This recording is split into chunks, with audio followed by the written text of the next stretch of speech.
किसी ने क्या कमाल की लाइन कही है कि जो हुआ अच्छा हुआ, जो हो रहा है वो भी अच्छा है और जो होगा वो भी बेहतरीन होगा। तो हेलो दोस्तों, मैं हूं समीर और हाजिर हूं एक छोटी सी स्टोरी के साथ। एक कहानी एक गरीब परिवार की एक लड़की की जो शहर में आता है नौकरी की तलाश में। काफ़ी एग्जाम वो दे चुका होता है और कुछ बाकी होते हैं। तभी उसी बीच में उसका इंटरव्यू का कॉल आ जाता है। चूँकि वो करीब होता है लड़का, वो घर से इस महीने का पैसा ले चुका होता है और उसका जो फ्रेंड होते हैं उनसे भी काफ़ी पैसा बाकी होता है। क्योंकि इंटरव्यू के लिए उसे कम से कम 500 रुपये चाहिए होते हैं, तो इसलिए वो दोस्तों भी से भी नहीं कह पाता और ना घर पे ही बात कह पाता है। उसे याद आता है कि उसका दोस्त उसी तरफ जाता है जिधर उसका इंटरव्यू होता है, क्योंकि डेली उसके दोस्त का उधर से आना जाना रहता है। तो वो सोचता है और तैयार होता है और जाता है उस रास्ते पे, लेकिन उसका दोस्त उस दिन नहीं आया होता है। तभी देखता है कि बस आ गई है, लेकिन उसके पास पैसे नहीं होते कि कैसे बस में चढ़े, क्योंकि पैसे चाहिए, किराए चाहिए बस पे चढ़ने के लिए। पास में मंदिर होती है, वो मंदिर पे जाता है और भगवान से कहता है कि आपने कैसा किया कि आज मेरा इंटरव्यू है, मेरे पास पैसे भी नहीं है कि मैं वहाँ जा सकूँ। जब वो बाहर आता है, अपने जूते पहनता है, तो तभी उसे एक गरीब का कटोरा दिखाई देता है जिसमें काफ़ी पैसे रखे होते हैं। वो कहता है फिर भगवान से कि देखो, जिसकी ज़रूरत है, जिसको पैसे की, उसके पास तो है नहीं, और जिसको ज़रूरत है उसके पास इतने सारे हैं। तभी वो जो भिखारी होता है वो उस लड़के की बात को सुन लेता है और कहता है, क्या हुआ बेटे, तुम्हें किसी चीज़ की ज़रूरत है? अगर हो कोई ज़रूरत तो बताओ, शायद मैं आपकी मदद कर सकता हूँ। वो लड़का कहता है कि तुम पहले से भिखारी हो, मेरी मदद क्या करोगे? वो कहता है कि बताओ तुम, शायद मुझसे कुछ हो सके तो मैं कर दूँ। तो आदमी बताता है कि मुझे इंटरव्यू देने जाना है और कम से कम मुझे 500 रुपये की ज़रूरत है। तो भिखारी कहता है कि लो और मुझसे ले लो पैसे। तो आदमी कहता है ठीक है, मैं आपको लौटा दूँगा।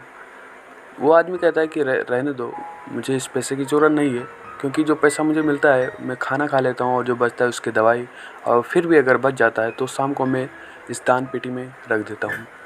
तो आदमी उस पैसे के 500 रुपये को लेता है और चल देता है इंटरव्यू देने के लिए। लकीली उसका इंटरव्यू भी सही हो जाता है और उसकी नौकरी भी पक्की हो जाती है।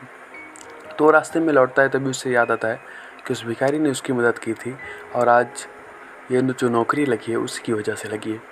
तो वो वापस आता है भिखारी के पास, तो मंदिर के बाहर क्या देखता है कि काफ़ी भीड़ लगी हुई है। तो भीड़ को चीरता हुआ अंदर जाता है तो देखता है कि वही भिखारी मरा पड़ा हुआ होता है। बगल में एक व्यक्ति होता है, वो कह रहा होता है कि शायद आज इसने अपनी दवाई नहीं ली, इसलिए शायद मर गया। बगल में एक और बंदा खड़ा होता है, वो कहता है कि सही हुआ, ये ज़िंदा रहकर भी किसी का मदद नहीं कर रहा था, मर गया, क्या फ़र्क पड़ता है। तो दोस्तों, इस छोटी सी कहानी से हमें 2 शिक्षा मिली। पहली ये कि अगर तुम्हारे इरादे नेक हैं, तुम सच्चे हो, तो ईश्वर किसी न किसी मदद से ज़रूर मदद करेगा, किसी न किसी ज़रिए से। वो मदद ऐसे जगह से कभी कभी आती है जिसकी हम कभी एक्सपेक्टेशन भी नहीं कर सकते, कभी उसका हम उम्मीद भी नहीं कर सकते कि हमें यहाँ से सहायता मिलेगी या यहाँ से हम उभरेंगे। और दूसरी कहानी ये कि हमें इंसान के बारे में कुछ भला बुरा नहीं कहना चाहिए, वो गरीब ही क्यों ना हो, वो कैसा भी क्यों ना हो, उसकी स्थिति, उसका पद, उसका पैसा, उसका आकार विकार, कुछ भी देख के हमें कुछ भी इंसान को बुरा नहीं कहना चाहिए, क्योंकि हर इंसान की अपनी एक ज़िंदगी है और वो अपनी ज़िंदगी के साथ जीता है। तो कैसी लगी आपको कहानी? अगर कहानी पसंद आई हो तो लाइक करिए, चैनल को सब्सक्राइब करिए और बेल आइकन को प्रेस करिए। धन्यवाद।